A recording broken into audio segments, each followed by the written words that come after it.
কোথায় গিয়েছিলে? আমি কোথায় গিয়েছিলাম না গিয়েছিলাম সেই কৈফিয়ত তোমাকে দিতে হবে নাকি? অবশ্যই দিতে হবে, আমি তোমার স্বামী।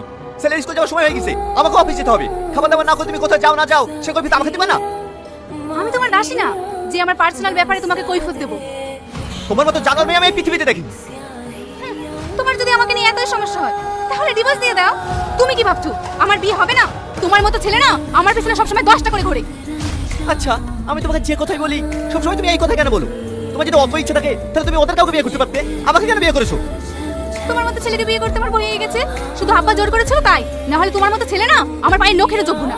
মা, আমার স্কুলে দেরি হয়ে গেছে, আমাকে নিয়ে চলো না।